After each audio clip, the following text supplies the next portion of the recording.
জ্ঞানভিত্তিক সমাজ গঠনে শিক্ষা ও গবেষণাকে রাজনীতির ঊর্ধ্বে রাখার ঘোষণা দিয়েছেন প্রধানমন্ত্রী তারেক রহমান।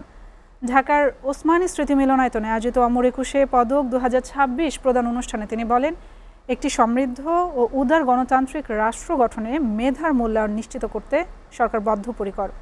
অনুষ্ঠানে বিভিন্ন ক্ষেত্রে অসামান্য অবদানের স্বীকৃতিস্বরূপ 21 গুণীজনের হাতে রাষ্ট্রীয় সম্মাননা তুলে দেন প্রধানমন্ত্রী। আব্দুল আহাদের প্রতিবেদনে বিস্তারিত।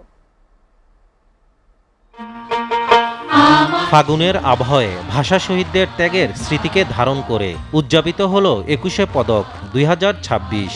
শিল্প, সাহিত্য, বিজ্ঞান ও গবেষণায় যারা সমাজকে পথ দেখিয়েছেন, আজ ছিল তাদের অর্জনের রাষ্ট্রের স্বীকৃতি প্রদানের দিন।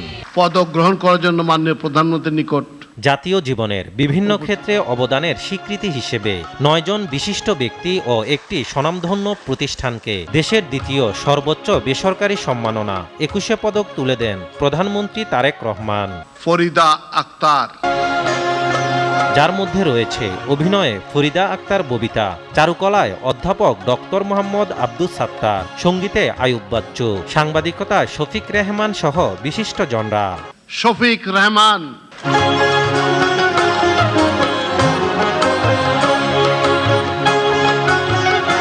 বক্তব্যে প্রধানমন্ত্রী বলেন, বিজ্ঞান ও প্রযুক্তির বর্তমান বিশ্বে টিকে থাকতে হলে সৃজনশীলতার কোনো বিকল্প নেই।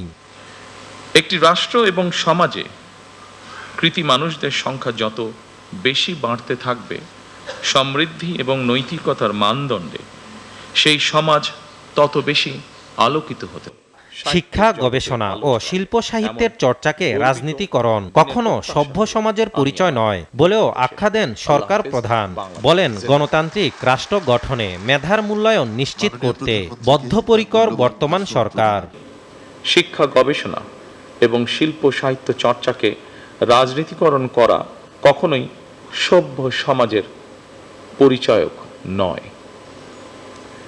শিক্ষা, সাহিত্য, শিল্পকলা, বিজ্ঞান ও প্রযুক্তি অর্থাৎ জ্ঞান বিজ্ঞানে সব শাখায় যাতে দেশ এগিয়ে যেতে পারে, নৈতিক মানসম্পন্ন তেমন একটি উদার গণতান্ত্রিক রাষ্ট্র ব্যবস্থা প্রতিষ্ঠার লক্ষ্যে বর্তমান গণতান্ত্রিক সরকার অবশ্যই কাজ করবে। এছাড়া নৈতিক ও মানসম্পন্ন একটি উদার ও গণতান্ত্রিক রাষ্ট্র ব্যবস্থা প্রতিষ্ঠা করতে চায় বিএনপি সরকার বলেও জানান প্রধানমন্ত্রী। বাংলা ভাষা ও সাহিত্য নিশ্চয়ই একদিন বিশ্ব সাহিত্যের জগতে আলো ছড়াবে, এমন গর্বিত দিনের প্রত্যাশা করে আমি আমার বক্তব্য শেষ করছি। আল্লাহ হাফেজ। বাংলাদেশ জিন্দাবাদ। আব্দুল আহাদ, এসটিভি, ঢাকা।